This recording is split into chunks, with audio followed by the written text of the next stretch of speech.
लग्न संस्था त्याचा खरं इतिहास कोणाला माहिती आहे का?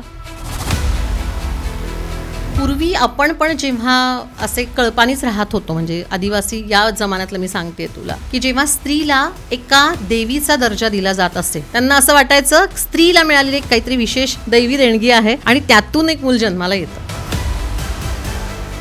काय काय कारण आहेत आता लग्न नाकारण्याची मुलांची? सगळ्यात पहिलं मोठं कारण जे आहे की डिवोर्सची भीती. लग्न होण्याच्या आधीच डिव्होर्सची. हो. लिव्ह इन हा ऑप्शन कसा वाटतो तुम्हाला? तुम्हाला लिव्ह इन मध्ये राहणं जेवढं सोपं वाटतं तेवढं सोपं नाहीये लिव्ह इन मध्ये राहणं. एखादा पार्टनर नाही फसवत आहे पण समोरच्याची वृत्तीच संशयी असेल. म्हणजे माझ्याकडे एक कपल मध्यंतरी आलं होतं, तर तो नवरा बाईकवर तो आरशातून कंटिन्युअस तिच्याकडे बघायचा. डाव्या दिशेला बघत असेल तर तो लगेच डावीकडे बघायचा की कोणाकडे बघतीये. डायव्होर्स, काडी मोड, घटस्फोट, काय कॉमन कारण काय आहेत? एक लेडी फक्त त्या एकट्याच येतात आणि त्या पण असंच म्हणतात की मला आगीतून उठून फोपाटात गेल्यासारखं होतं. बापरे. त्याच्यापेक्षा माझा आधीचा नवरा बरा होता. स्ट्रॉंग इंडिपेंडेंट वुमन यांचं प्रमाण वाढल्यापासून डिव्होर्सचं प्रमाण वाढतंय असं एक जनरल स्टेटमेंट केलं जातं. आजी माझी बेडरिडन होती, ती उठली की ती पहिलं काय खूण करायची माहितीये? कुंकू लावा मला पहिलं आणि गळ्यात मंगळसूत्र घाला असं म्हणायची ती. पण तिला हे माहिती होतं की आपण नाही जेवलो तर आपला नवरा जेवणार नाही, आणि त्या दिवशी आजोबा पण जेवले नव्हते, तर तिने खूण केली की मला भूक लागली आहे, आणि तिने लिटरली चतकोर पोळी खाल्ली. ती जेवल्यावरती माझे आजोबा जेवले आणि जेवल्यानंतर हात धुतल्यानंतर ती गेली. बापरे. हो.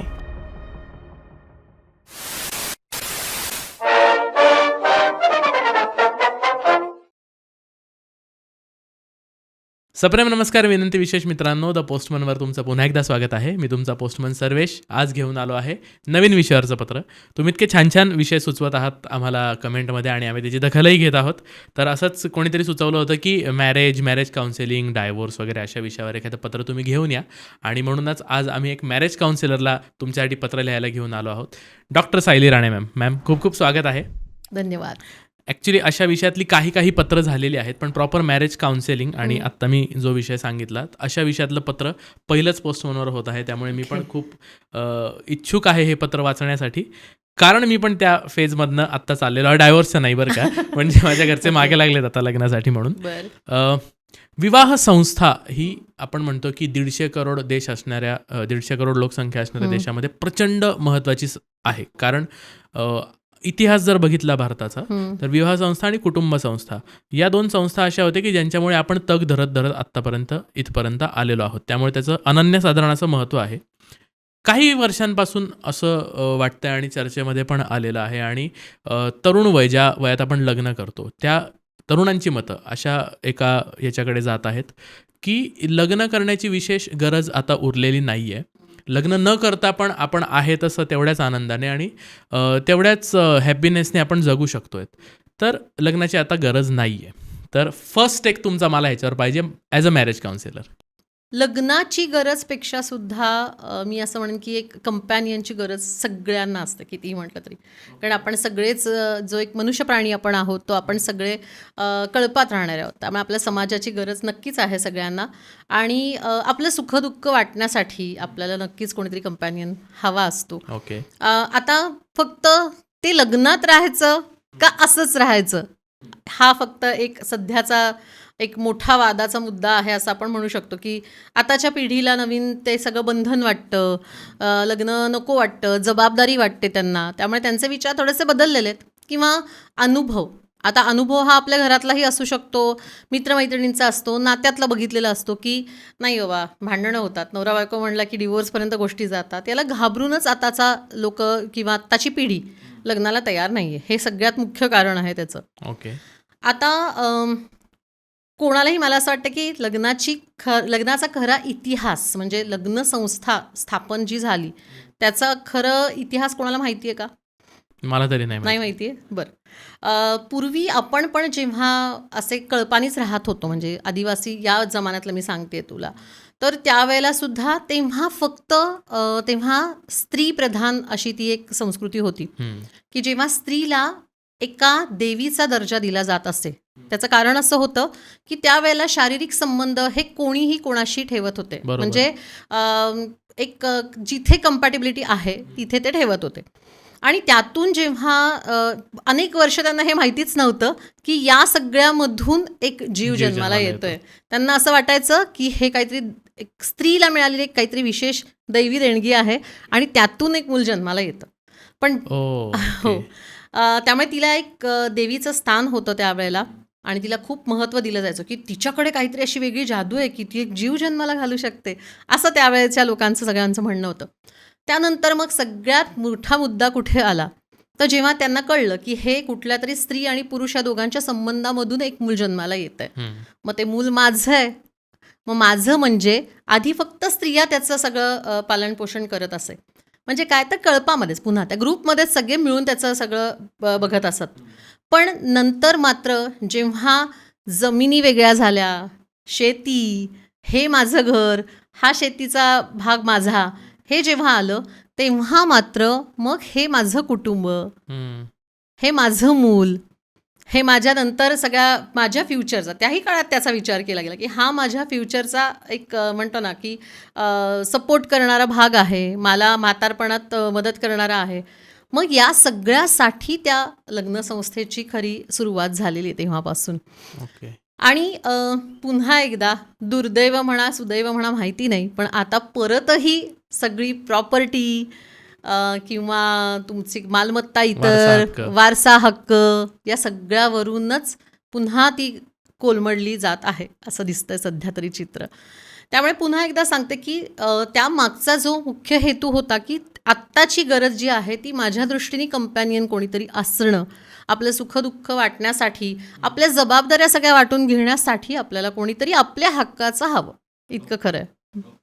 लेट मिलेनियल्स आणि येणारी जेनझी तरी आता लग्नाच्या वयात येते हळूहळू, त्यामुळे त्यांची काय टोकाची मतं असतील हे अजून हळूहळू पुढे येईल किंवा येत आहे हळूहळू. ठीक आहे, तुमचं आत्ता तुमच्या उत्तरावरून मला कळलं की लग्न केलं पाहिजे असं मत आहे. तुम्ही एक वाक्य वापरलं की कंपॅनियन असायला पाहिजे. पण जर कंपॅनियनच पाहिजे तर मग लग्नाची का बरं गरज? आणि एकच कंपॅनियन आयुष्यभरासाठी का? You want companion, right? 5 वर्ष एक कंपॅनियन, 5 वर्ष दुसरा, म्हणजे 5 वर्ष होऊ शकतं ना असं?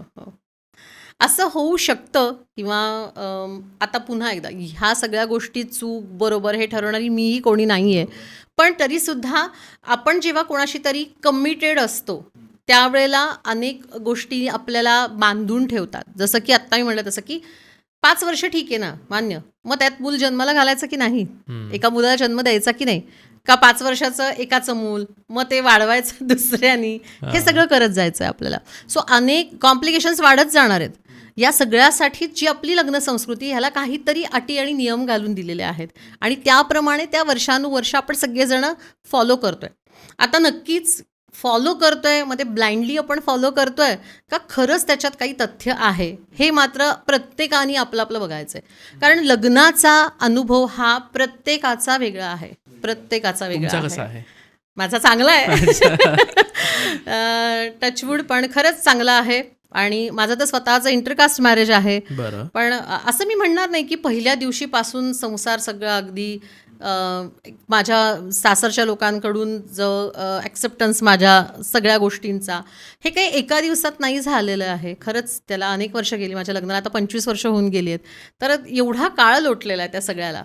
प्रत्येक नात्यातल्या प्रत्येक व्यक्तीबरोबर तुमचं बॉन्डिंग निर्माण होण्यासाठी, या सगळ्यासाठी तेवढा वेळ तुम्हाला द्यायलाच पाहिजे. आणि त्याच्यासाठी सगळ्यात महत्त्वाचं काय आहे तर ॲडजस्टमेंट, पेशन्स, जे काहीच आत्ताच्या पिढीकडे नाही आहे. मग हे संसार टिकणार कसे, या सगळ्यावरच ते मुख्यतः टिकलेले आहेत. मग मी असं म्हणत नाही की माझ्या पिढीतल्या ज्या ज्या बायका आहेत, म्हणजे तुझी आई आता साधारण त्या वयातली आहे, तर ह्या सगळ्यांनी तो निभावून नेला आहे, जसा काही असेल आपण म्हणतो तसं. तर हे त्यांनी चूक केलं का बरोबर केलं, असा प्रश्न तू तुझ्या आईला विचारला, असं तुला काय वाटतं आई उत्तर देईल? अगदी बरोबर केलं. कारण पुन्हा त्या म्हणणारच आहेत की मी आनंदानेच त्या सगळ्याचा स्वीकार केलेला आहे. इव्हन मलाही, म्हणजे मी माझ्या स्वतःसाठी जरी लग्न करायचं की नाही या डिलेमामध्ये असलो ना, तरी आईबद्दल हा प्रश्न येईल तेव्हा मला हेच वाटेल की योग्यच केलं, कारण मी भरडलो गेलो नाही, माझी बहीण भरडली गेली नाही. येस, हे तू का म्हणतोस मी आणि बहीण भरडलं गेलं नाही? मग तुलाही माहिती आहे की जर असं काही घडलं असतं तुमच्या कुटुंबामध्ये, आई वडिलांमध्ये, तर मात्र तू आणि बहीण हे आत्ता वेगळ्या ठिकाणी असता, किंवा तुमचं ओव्हरऑलच सगळं आत्ताचे विचार किंवा तुमचे संस्कारही आपण म्हणूयात हे सगळे वेगळे असते तुमचे.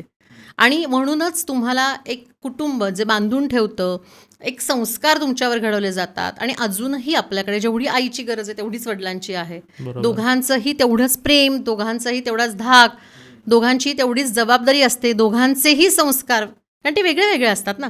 आई वेगळे संस्कार करते, वडील वेगळे संस्कार तुमच्यावर करतात, त्यामुळे दोघांची तेवढीच गरज असते. मग आताचे जे घटस्फोटाचं वाढतं प्रमाण आहे त्यामध्ये मग तू आत्ता स्वतःच उदाहरण दिलंस की तू भरडला गेला असतास, हा शब्द तू वापरलास, तर खूप दुर्दैव आहे की अनेक लहान मुलं अशी आता भरडली जात आहेत या सगळ्या घटस्फोटामध्ये. आणि माझ्याकडे ना, म्हणजे माझ्या कामाचं एक ब्रीदवाक्य मी सगळ्यांना सांगते की जेव्हा कपल माझ्याकडे येतं ना, तेव्हा मी त्यांना सगळ्यांना सांगते की तुमच्यामध्ये पॅचअप होईल, तुम्ही पुन्हा एकत्र राहायला लागाल किंवा तुम्ही वेगळे व्हाल, घटस्फोट घ्याल. पण मी एक नक्की सांगते, घटस्फोट ज्या क्षणी तुमचा होणार आहे ना, तेवढा एकच क्षण तुम्हाला फक्त जिंकल्याचं फिलिंग देणारा असणार आहे, आनंद देणारा असणार आहे. नेक्स्ट दुसरा क्षण हा तुम्हाला पश्चाताप आणि त्रासदायकच ठरवणार आहे. तेव्हा तुम्हाला सगळ्यांना असं जाणवतं की हे मी का केलं, किंवा तो आनंद एका क्षणात संपून जातो. तुमच्याकडून काउन्सिलिंग घेऊन घटस्फोट झालेले आलेत कोणी असे तुमच्याकडे परत, की मॅम तुम्ही म्हणत होतात एकत्र राहिला असतो बरं झालं असतं? येतात.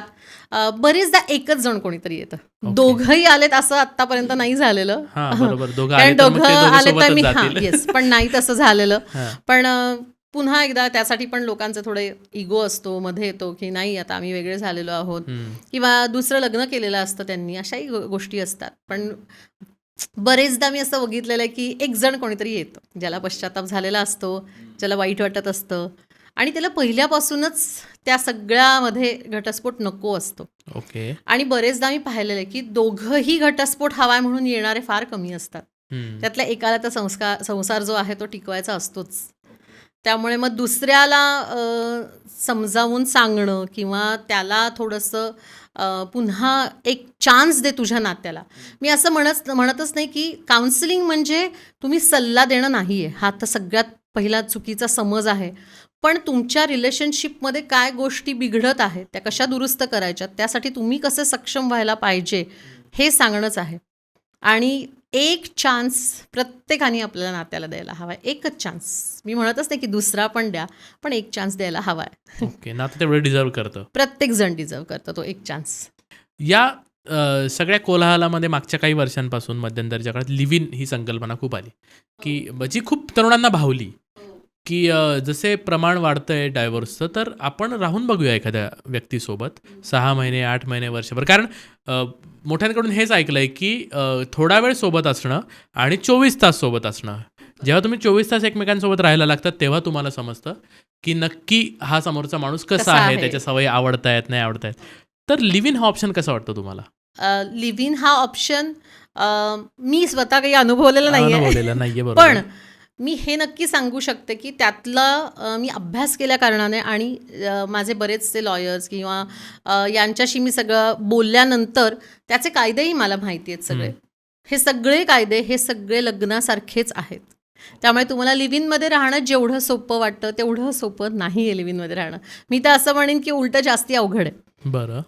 अवघड अशासाठी मी म्हणेन की लग्नामध्ये तरी तुमच्या सगळ्या गोष्टी आधीच ठरलेल्या असतात किंवा तुम्हाला माहिती आहे की सेपरेट झाल्यावर काय काय गोष्टी करायच्या.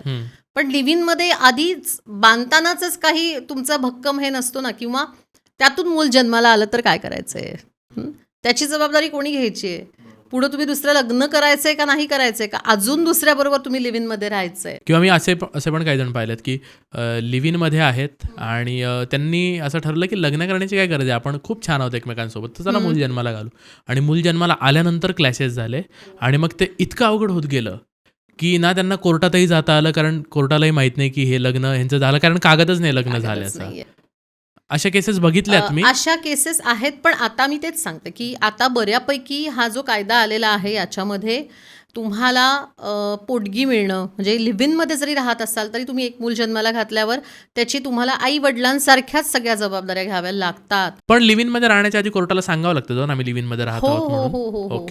कारण तुम्ही नाही जरी सांगितलं तरी पुढे जर प्रॉब्लेम्स आले, आता फॉर एक्झाम्पल असं माझ्याकडे नाही कोणी अशी केस आलेली आहे, पण मी जे ऐकलेलं आहे माझ्या अभ्यासात किंवा इतर काउन्सिलर्सकडे ज्या आलेल्या केसेस त्याच्याप्रमाणे मी सांगू शकते की एखादी बाई म्हणजे एखादी स्त्री आणि तिने दोघांनाही लिव्हिंगमध्ये राहताना एक मूल जन्माला घातलेलं आहे, 2-3 वर्ष सगळं छान चाललं आहे, ते मूल आता 3-4 वर्षाचं झालं आहे आणि तो मनुष्य समजा एक दोघांची जबाबदारी घ्यायला तयार नाही आहे, आर्थिक जबाबदाऱ्या घ्यायला तयार नाही आहे समजा, तर मात्र ती कोर्टात जाऊ शकते आणि कोर्टात जाऊन तिला सगळे तिच्या बाजूनी असे सगळ्या कायद्याची बाजू तिने जर समजून घेतली तर तिला नक्कीच उपयोग होतो आणि त्याप्रमाणे जसे लग्नामध्ये आहेत त्याचप्रमाणे तिला लिव्हिंगमध्ये राहण्यामुळे पोटगी मिळणं, मुलाची कस्टडी जर तिला वडिलांकडे द्यायची असेल किंवा त्याची आर्थिक बाजू त्यांनी सांभाळायची असेल, त्याच्या फ्युचरसाठी तिला काहीतरी हवं असेल तर हे सगळं त्यांना मिळतं. माझा लिव्हिंगचा प्रश्न ॲक्च्युली बराच पुढचा होता, पण आता ओघाने विषय निघाला म्हणून मी बोललो त्याच्यावर थोडं. आपण होतो खरंच लग्नाची गरज आहे का, आणि प्री मॅरेज काउन्सिलिंगसाठी जेव्हा तुमच्याकडे येतात तर बरेचदा मुलंही येत असतील, पालकही घेऊन येत असतील आणि पालकही बोलत असतील. काय काय कारण आहेत आत्ता लग्न नाकारण्याची मुलांची? हो, बरेचदा असंच होतं की पालकही घेऊन येतात किंवा एकटा मुलगा येतो किंवा दोघंही येतात, असं पण होतं बरेचदा. तर त्याच्यात कारणं लग्न न करण्यामागची अनेक आहेत. सगळ्यात पहिलं तर म्हणजे मलाही सांगा, मला आईला द्यायची थोडीफार. नाही, सगळ्यात पहिलं मोठं कारण जे आहे की त्याबद्दलची असणारी मनात भीती. ओके. आणि ती कुठली तर डिवोर्सची भीती, घटस्फोट लग्न होण्याच्या आधी डिवोर्सची. हो, डिवोर्स होण्याची भीती जी सगळ्यात मोठी आता त्यांच्या मनात असते, त्याच्यामुळेच मुलं का बरं आत्ताची हे? तयार कारण होत आता नाही. बाहेर खूप डिवोर्सची प्रकरण दिसतात भरपूर म्हणून? प्रमाण आहे त्याचं, भरपूर की आपल्या प्रमाण उद्या आहे. हेच होईल. हो, आपल्याबरोबर हेच होईल. आणि मुलगी नाही चांगली निघाली तर, मुलगा नाही चांगला निघाला तर, आमची फसवणूक झाली तर, नकोच ना. त्याच्यापेक्षा कशाला सुखाचा जीव दुःखात घालायचा आहे, नकोच या सगळ्यामध्ये पडायला. पण आणि मी हे आईवडिलांना manifestation झालं की मी लग्न करण्याच्या निर्णयावर येण्याच्या आधीच मॅनिफेस्ट करतोय की तसंच आहे. पण इवन मी आईवडिलांपैकी मी एकुलता एक मुलगा आहे, मी आईवडिलांना सोडून नाही राहू शकत आणि आजकाल कुठलीही मुलगी माझ्या आईवडिलांबरोबर राहायला तयार होणार नाही, मग त्यापेक्षा मी लग्नाचा विचार नाही करत. मी माझ्या आईवडिलांना तसंच नाही सोडू शकत. ओके. मुलीसुद्धा असं म्हणणारे आहेत की माझ्या आईवडिलांकडे बघणारं कोणी नाही आहे, मी एकुलती एक मुलगी किंवा आम्ही दोघीच बहिणी आहोत आणि माझ्या नवऱ्याने नाही जर मान्य केलं किंवा त्यांनी नाही ॲक्सेप्ट केलं की मी आईवडिलांची पण तेवढीच काळजी घेणार किंवा माझा निम्मा पगार मी तिथे देणार आहे, हे त्या मुलाला नाही पसंत पडलं, पुढे त्यांनी त्याच्यावरनं जर ऑब्जेक्शन घेतलं तर मी माझ्या आईवडिलांना वाऱ्यावर नाही सोडू शकत. बापरे. त्यामुळे नाही कर. आणि हा तर प्रॉब्लेम खूप मोठा झालेला आहे, कारण न्यूक्लिअर फॅमिलीज आहेत, एक मुलं आहे, 2च मुलं आहेत, त्यामुळे हा प्रॉब्लेम जास्ती आहे. पूर्वी हा प्रॉब्लेमच नव्हता, कारण एकत्र कुटुंब होती. जरी घरातल्या एखाद्या मुलीचं लग्न झालं तरी कुटुंब मोठं होतं, तिच्या आईवडिलांची तिला काळजी करण्याची गरजच नव्हती ना. पण आता अगदी आईवडिलांना दुखलं खुपलं तरी त्यांना कोण नेणार आहे दवाखान्यात, अगदी औषधोपचार करण्यासाठी 4 दिवस कोणीतरी लागणार ना घरी, मग त्यावेळेला काय करायचं? मग हे सगळं तुम्हाला ॲक्सेप्ट आहे का मुलाकडच्या लोकांना? नाही तर मग त्यांना असं वाटतं की ही मुलगी म्हणजे नाही, ही सारखी माहेरीच पळत असते, हिला सगळं आईवडिलांचंच महत्त्व आहे, त्यांच्याकडेच सारखी जात असते. असं नाही आहे, हे समजून घेता आलं पाहिजे. मग या सगळ्या गोष्टी टाळण्यासाठी आम्हाला लग्नच नको आहे. ओके. आम्ही आमच्या जबाबदाऱ्या बघतो, आम्ही आमची मजा करतो, आम्ही आमचा पैसा कमवतो, आम्ही माझी फिरते, मी सोलो ट्रिप करते. मला गंमत वाटते खूप. मी अनेक पॉडकास्टमध्ये हे सांगते की एकटं मूव्हीला जाणं, एकटं जेवायला जाणं, सोलो ट्रिप करणं हे अजूनही आमच्या पिढीला थोडंसं पचनी पडत नाही, कारण आमच्याकडे अजूनही मूव्हीला जाणं हा एक सोहळा समजतो आम्ही. हो, मला आठवतं ना, आम्ही महिन्यातून एकदा हॉटेलला जायचो आणि त्या दिवसाची वाट बघायचो आम्ही की कधी आई पप्पांचा पगार होतोय आणि मग त्याच्या 2-3 दिवस आम्ही मागे लागायचो. महिन्यातून एकदा होतं ते हॉटेलला जाणं, खास तो सोहळाच होता तो. त्यात खरा आनंद होता ना. आज तू कमवता आहेस म्हणून तू एकटं जाऊन खातोस का? तुला वाटतच ना की नाही कोणीतरी मित्र तरी बरोबर घेऊन जावा. नाही, आपण सोलो पर्सन कोणीच नाहीये, पण अनेक आहेत असे की ज्यांना असं वाटत नाही की कोणाची गरज आहे म्हणून. मी माझ्यापुरतं पैसा कमवतो, मी सगळं करू शकतो, मी सोलो ट्रिप करू शकतो. पण त्या सोलो ट्रिपमध्ये तुम्हाला तेवढी मजा येते का? हे कधी बघितलंय तुम्ही? खरं नाही ना, तुम्हाला माहिती. आणि आयुष्यभर अशा तुम्ही करणार आहात. माझे मित्र जे सोलो ट्रिपला जातात ना, ते निघताना एकटे निघतात, पण तिथे जाऊन एखादा ग्रुप बघतात.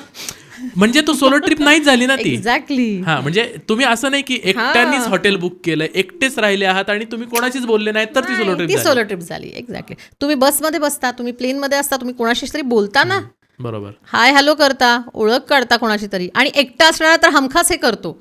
एक वेळ आपल्या ग्रुपमध्ये असणारा कधी शेजारच्या ग्रुपशी पटकन बोलणार नाही, पण एकटा असणारा तर हे करतोस. मग ती तू म्हणतोस तसं की ती सोलो ट्रिप कशी म्हणायची, कारण म्हणजे याचा अर्थ काय, म्हणजे की तुम्हाला गरज आहे ना, आणि प्रत्येकालाच आहे. आपण सगळे लोक हे कळपात राहणारेच आहोत, आपल्याला त्या समाजाची तितकीच गरज आहे. लोकांनी कितीही हे म्हणू देत, नाही तर मग तुम्ही डिप्रेशनमध्ये जाता. ओके, हे पहिलं कारण झालं की डिव्होर्सची भीती लग्न होण्याच्या आधीच मनात असते. प्रचंड मोठी भीती आहे ही. अजून कुठली कारणं? आता मी म्हटलं तसं की जबाबदाऱ्या घेणं फ्युचरची, त्याच्यानंतरचा त्यांना मोठा प्रश्न असतो की अरे बापरे, एक मूल आम्ही नाही बाबाचा, मीच अजून लहान आहे असं समजतात ते. मीच अजून लहान मुलासारखी वागते, माझंच अजून आईला करायला लागतं, तर एक मूल कधी आम्ही जन्माला घालणार, याची भीती असते. आणि सिरियसली हे हसण्यासारखं खरंच नाही आहे, पण हे असं लोक प्रश्न घेऊन येतात माहिती आहे का. लोक म्हणतात हे की मलाच माझं अजून नीट करता येत नाहीत गोष्टी, तर मी त्या मुलाची एवढ्या छोट्या कशी जबाबदारी घेऊ शकणार आहे. जर तिथे मला माझ्या आईवडिलांचा सपोर्ट नाही मिळाला तर ती मला आणि माझ्या बायकोची जबाबदारी पूर्ण असणार आहे, जी लाखांनी फी आहेत आत्ता शाळेच्या मुलांच्या. मग तुम्हाला दोघांचा निम्मा निम्मा पगार म्हणा किंवा काय, हा सगळा ठरवून घेता आला पाहिजे तुम्हाला, की एकाने कोणी काय घर घेण्यासाठी करायचं आहे किंवा एकाने पूर्णपणाने मुलांच्या पूर्ण संगोपनासाठी ते पैसे बाजूला ठेवायचे आहेत, त्याच्या फ्युचरसाठी ठेवायचे आहेत. या सगळ्या गोष्टींचा तुमचा आधी विचार झाला पाहिजे. आणि या सगळ्याचा आजकाल ना खूप प्रेशर घेतात लोक. आमच्या पिढीपर्यंत सहज होतो त्या सगळ्या गोष्टी, बघू नंतर बघू ना, घर घेऊ. माझ्या आईवडिलांनी कधीच अशी अपेक्षा केली नाही की त्यांच्या आईवडिलांनी त्यांना घर घेऊन द्यावं. ते स्वतः नोकरीला लागल्यानंतर एक एक पैसा जोडत जोडत त्यांनी घर घेतलेलं आहे. एक एक वस्तू घरात आलेली तेव्हा त्याचा अप्रूप होतं आपल्याला. फोन आला तेव्हा मग आपल्याला मजा वाटली होती आमच्या लहानपणी, की आमच्याकडे फोन आला तेव्हा मला खूप छान वाटलं होतं. टी व्ही सगळ्यात पहिल्यांदा घरात आला तेव्हा आम्हाला मजा वाटली होती. की ह्या गोष्टी आपण आता एक एक करत घेत जातोय. पण आता तसं काहीच राहिलेलं नाहीये ना. आता त्यांना मोठे मोठे सगळ्या जबाबदाऱ्या घेणं आणि लाखात सगळ्या गोष्टी असतात, त्याचं सुद्धा एक बर्डन येतं की नाही आम्ही हे करू शकणार आहोत आणि आम्ही त्याच्यासाठी कमवायचं का, मग आम्ही आमच्यासाठी कधी जगणार. हा पण एक थोडा विचार होतो आता की मुलाच्या फ्युचरचा विचार करायचा आहे. ते जन्माला येणाऱ्या मुलाच्यासाठी आधीच त्याची फीची तरतूद करायची आहे, तर आम्ही आमच्या ट्रिप कधी करणार, आम्ही परदेशात फिरायला कधी जाणार, अशा सगळ्या गोष्टी आहेत.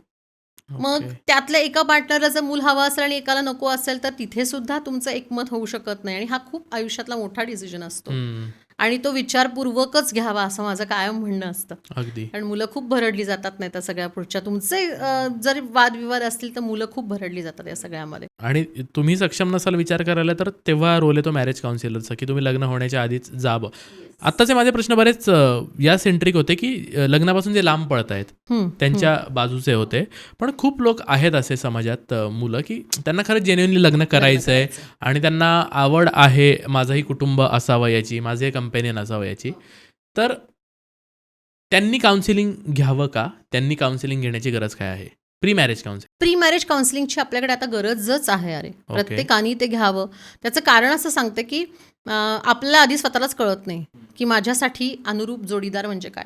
आणि मी कायम सगळ्यांना सांगते की अनुरूपता म्हणजे काय असतं. तर आपण म्हणतो की नाही नाही मला असाच मुलगा हवा आहे. आता अनुरूपता ही आधी स्वतःला बघून मग त्याप्रमाणे असावी हे लोक विसरून जातात. म्हणजे मला खूप गंमत वाटते की सेल्फ ॲनालिसिस हवं. जसं हा कॅमेरा मागे बसलेला माणूस तो काय म्हणतो की स्वतःचं वय, वजन, आकार, रंग, लांबी, रुंदी, उंची आणि लायकी हे आपल्याला माहिती पाहिजे व्यवस्थित. पण एक थोडा हेल्दी असा एखादा मुलगा तो म्हणतो मला चवळीची शेंग हवी आहे आणि तिचा सुरेख बांधा हवा. काळा सावळा असणारा मुलगा असेल तर आपल्याकडे अजूनही बाह्य स्वरूप जे आहे किंवा दिसण्याला खूप महत्त्व दिलं गेलेलं आहे. बाकीच्या गोष्टींना खूप नंतर आहे, जे उलटं करायला हवं आहे.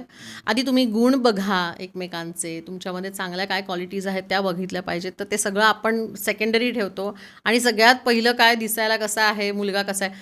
अनुरूपता या बाबतीतली पण असावी की बाबा साधारण उंची मॅच होईल अशी. अगदीच विजोड नसावं. अगदीच विजोड नसावं नक्कीच. हां ती पण म्हणून त्यासाठी अडून राहणं हे योग्य नाहीये. किंवा मी म्हणत असते की आपण आधी स्वतः काय आहोत हे बघून मग आपण ठरवणं की मला सुंदर बायको हवी आहे किंवा मला देखणा नवरा हवा आहे. पण हे लोक म्हणजे मला असं कोणाला नावं नाही ठेवायची आहे, पण ही फॅक्ट आहे. हे तुम्ही ओळखलं पाहिजे स्वतः आपण काय आहोत हे. किंवा त्याचं अजून एक उदाहरण देते. हे सगळं बाह्य स्वरूपाच्या बद्दल बोललो आपण. तसंच आजकाल अगदीच सगळ्यांनी हे ऐकलेलं की मुलींची अपेक्षा असते की स्वतःचं मुलाचं घर हवं. तर मला सांगायचं असं त्या मुलीनं प्रश्न विचारावा वाटतो मला किंवा त्यांना की बाई गं, तू आयुष्यभर आईवडिलांबरोबर भाड्याच्याच घरात राहिली आहेस ना, मग तुला का असं हवंय? मग तू तुझ्यात उलट अशी हिंमत हवी की मी माझ्या नवऱ्याला तशी साथ देईन की आम्ही दोघं मिळून घर घेऊ, आणि लागलंच तर तुमचे पालक आहेतच दोघांचेही मदत करण्यासाठी. पण हे राहिलंच नाही आहे. हे तुम्ही चॅलेंजेस तुमच्या आयुष्यात येणारी इतकी छान छान असतात काही काही, त्यातला आनंद खो आहे तो तुम्ही घेतच नाही. तुम्हाला सगळं आयतं मिळालं तर तुम्हाला काही त्याच्यातला रस राहणारच नाही आहे ना. तुम्हाला करायला काय उरतंय मग? तुम्ही काय करणार आहात मग? सो मला असं काय म्हणायचं असतं की म्हणून आपण आधी स्वतः काय आहोत सगळ्या बाजूनी आपण आपल्या स्वतःला बघितलं पाहिजे आणि त्याप्रमाणे आपण अनुरूप असा जोडीदार निवडला पाहिजे. अनुरूपता काय आहे ना ही आधी समजून घेण्याची खूप गरज आहे लोकांना. अनुरूपता समजूनच घेत नाही. अनुरूप म्हणजे मग तुम्ही काही म्हणू शकता. मी उद्या म्हणेन की मला अमिताभ बच्चनशी लग्न करायचं होतं, पण मी आहे का तशी किंवा माझी तेवढी पात्रता आहे का हे आपण नाहीच समजून घेत. सो अशा काही अवास्तव अपेक्षा ठेवणं अतिशय चुकी, दोघांनी ठेवणं प्री मॅरेज काउन्सिलिंग मध्ये तुम्ही त्या व्यक्तीला त्याचं रिअलायझेशन करून देता हो हो हो की बाबा तुला साधारणतः कशी मुलगी हवी आहे, तू न्यूक्लिअर फॅमिलीमध्ये राहणारा आहेस का तू जॉईंट फॅमिली, हे सगळं सुद्धा आपण प्री मॅरेजमध्ये बघतो. मग तुझी मुलगी तुझ्याकडे येणारी ती मुलगी आहे ती तुझ्या घरात राहू शकेल का? ती जर जॉईंट फॅमिलीमध्ये आलेली असेल तर तिला उलटं आहे, तिला इथे खूप एकटेपणा पण जाणवू शकतो ना. दोन्ही गोष्टी आहेत. आणि माझ्या स्वतःच्या बाबतीत असं झालं होतं की मी जॉईंट फॅमिलीमधनं आलेली आणि लग्नानंतर मला एकटं जेवायची पण कधीच सवय नव्हती. सो खूप अवघड जातात या गोष्टी थोड्याशा ॲडजस्ट करायला. जसं उलटं पण आहे की एखादी मुलगी न्यूक्लिअर फॅमिलीतून आलेली आहे आणि एक जॉईंट फॅमिली आहे जी खूप छान फॅमिली आहे, पण तिला त्यात सगळ्यांनी सामावून पण घेतलं पाहिजे आणि तिला सुद्धा जमलं पाहिजे त्या सगळ्यांबरोबर ॲडजस्ट करायला ना. करेक्ट आहे. याची तुमची आधी तयारी पाहिजे मनाची संपूर्णपणे. आणि या सगळ्या गोष्टींचा तुम्ही आधी विचार करा, नंतर नाही विचार करून उपयोगाचा. आमचा द पोस्टमनचा ऑडियन्स खूप वाईज ऑडियन्स आहे आणि मला 100% खात्री जेवढे लोक आत्ता बघतायत आपला पॉडकास्ट प्रत्येकजण हुशारच आहे. तर मला त्यांच्यासाठी म्हणून एक प्रश्न विचारायचा आहे की त्यांच्या घरामध्ये समजा कोणाचं लग्न ठरतंय, मग मुलाचं असेल, भाच्याचं असेल, भाचीचं असेल, त्यांचा होणारा जो कंपॅनियन आहे त्या दोघांना सोबत घेऊन त्यांनाही बसता आलं पाहिजे. तर तुम्ही आत्ता जे मुद्दे सांगत आहात तर तुम्ही शिकवता सुद्धा लोकांना हे. तर मला असं वाटतं की खरंच हे शिकलं पाहिजे प्रत्येकाने, की नॉट नेसेसरी की प्रत्येक वेळी काउन्सिलरकडेच जायला पाहिजे. पूर्वी कसे घरामध्येच घरोघरी काउन्सिलर होते. डायव्हर्सचे प्रश्न येणार आहेत तेव्हा मी तो मुद्दा घेणारच आहे. तर काउन्सिलर कोण होऊ शकतं? कोणीही होऊ शकतं. ओके. कोणीही खरं तर होऊ शकतं. म्हणजे जसं आता तू म्हणालास तसं की पूर्वी आपल्या घरांमध्ये होते ना, जसा एक आपला फॅमिली डॉक्टर होता, बरोबर आहे, तसेच आपल्याकडे घरात एक काउन्सिलर असायच्या, जी आपल्या घरातली आजी होती, आजोबा होते, कोणीतरी आत्या मावशी असायचं, हे काउन्सिलर म्हणूनच काम करायचे पूर्वी. आपण म्हणतो ना की कान टोचल्यासारखं काहीतरी एक छोटासा कानमंत्र देऊन जायचे की जो तुमच्यासाठी खूप उपयुक्त ठरलेला असायचा. की नवरा बायकोंचं नातं कसं असलं पाहिजे किंवा काय, अशा अनेक गोष्टी मी माझ्या आजीकडून सुद्धा ऐकलेल्या आहेत. आणि यातूनच माणूस घडत जातो आणि यातूनच शिकत जातो. म्हणूनच म्हणते ना की ते काउन्सिलरचंच काम करायचंय. मग माझं असं म्हणणं आहे, पण आता तसं नाहीये. आता तुम्ही कोणी सांगितलेली गोष्ट काउन्सिलर म्हणून ब्लाइंडली फॉलो नाही पुन्हा करणार ना. बरोबर. तुम्हाला त्याच्या सगळ्याच्या मागे परत काहीतरी लॉजिक पाहिजे, कारण पाहिजे, पडताळून बघणार तुम्ही 100दा. मग तो काउन्सिलर जो आहे तो पूर्ण आपण म्हणतो ना शिकलेला तज्ज्ञ असा की जो तुम्हाला सगळ्या बाबतीत मार्गदर्शन व्यवस्थित करू शकतो. येस, काही टेक्निक्स असतात, कपल थेरपी असते, काही अशा काही गोष्टी तुम्हाला जर करणारा घरातलाच माणूस असेल तर तुम्हाला आमच्यासारख्यांकडे येण्याची गरज पण नाही लागणार ना. इतके उत्सुक असतात लोक तुमच्याकडे शिकायला? हो, भरपूर. आणि महिला वर्ग तर खूप आहे, म्हणजे जास्ती करून वकील लोक येतात माझ्याकडे कारण त्यांना गरज पडते काउन्सिलिंगची. डॉक्टर लोक येतात आपल्याकडे. ह्या सगळा वर्ग खूप येतो माझ्याकडे शिकण्यासाठी. खरं. आणि मॅन्डेटरी ते आता मला वाटतंय की आताच्या परिस्थितीमुळे मॅन्डेटरी होऊनच जाईल की कोणतरी फॅमिलीत काउन्सिलर पाहिजेच म्हणून. तुला जर आठवत असेल ना तर एक फॅमिली डॉक्टर जो आपला असायचा तर तो बघ तू की तो ना त्याच्याशी आपल्याला बरेचदा बोलल्यावर पण बरं वाटायचं बघ. हो एक्झॅक्टली. त्याचं कारण काय होतं की त्याला सगळी फॅमिली बॅकग्राऊंड माहिती असायची आणि मग तो त्या औषधं देता देता पण आपल्याला तो जे बाकीचे डोस पाजायचा ना की बरं आई असं म्हणले का ठीक आहे मी जरा सांगतो आईला वगैरे बस हाच डोस खूप झाला आपल्याला. हे काय होतं एक प्रकारचं काउन्सिलिंगच होतं. हे फक्त हे नकळतपणाने होत होतं. त्याला काउन्सिलिंगचा टॅग नव्हता. त्याला टॅग नव्हता फक्त त्यावेळेला. पण हे सगळं असंच होत होतं आणि त्यावेळेला आपल्याला छान वाटायचं. आपण कित्येकदा म्हणतो की नाही डॉक्टरच्या फक्त बोलण्याने मला छान वाटलं, मला गरजच लागली नाही, नुसतं मी निम्मी बरी झाले बाबा डॉक्टरकडे जाऊन आल्यावरच मला त्यांच्याशी बोलणंच इतकं छान वाटतं. अनेक जुने डॉक्टर्स अजूनही असे आहेत की हे ते काम करतात काउन्सिलरचं. त्यामुळे त्यांचा रोल खूप मोठा आहे. कोणीही शिकू शकतं हे आणि घरात कोणीतरीही हे एक शिकलेलं असावं असं माझं म्हणणं आहे. हे प्री मॅरेज काउन्सिलिंग किंवा लग्न करायचं आहे नाही करायचं आहे याच्या संदर्भातले प्रश्न होते माझे. मुख्य मुद्दा जो आहे आपल्या चर्चेचा तो आहे विभक्त होणं. तो शब्द पण थोडासा निगेटिव्ह शेड आहे त्याला. डायव्होर्स, काडीमोड, घटस्फोट, स्पोर्ट. त्या प्रोसेसमध्ये जाणारे पण अनेक जण काउन्सिलिंगला येत असतील ना. काय कॉमन कारणं काय आहेत? टॉप 3 कॉमन कारणं सध्याची. सगळ्यात मोठं कारण तुला खरं सांगू मिसअंडरस्टँडिंग. ओके. अतिशय गैरसमज असतात ज्याला अनेक लोक म्हणजे ऑलमोस्ट तुला सांगते 80% लोक जे आहेत ना यांच्यामध्ये एक ठोस कारणच माहिती नसतं डिवोर्स घेण्याचं. असं आत्ताचा चालू असलेल्या परिस्थितीत सांगते मी की फक्त आणि फक्त गैरसमज असे ते साचत गेलेले असतात. हे एक मोठं. आणि ते गैरसमज का होतात तर बोलणंच नाही आहे, संवादच नाही आहे, एकमेकांशी मोकळा संवाद नाही आहे. हे त्याचं एक मुख्य कारण आहे. त्यानंतरचं दुसरं मोठं आहे म्हणजे सोशल मीडिया, मोबाईल. सॉरी पण ऍक्च्युली सोशल मीडिया, मोबाईल हे ना खूप आजारांचं कॉमन कारण आहे. अनेक घटनांचं कॉमन कारण आहे. व्यसनच आहे ते एक प्रकारचं, सगळंच आहे. पण नाही, फॅक्ट आहे की त्यांनी अनेक संसार सध्या म्हणजे तुटतायत. दुर्दैव आहे आणि खरंच हे कारण आहे ना. सोशल मीडियावरून गैरसमज पटकन पसरला जातो. म्हणजे माझ्याकडे आता एक केस आहे, मी मुद्दाम सांगते की माझा नवरा माझ्या मुलीचा आणि माझा फोटो सोशल मीडियावर टाकत नाही.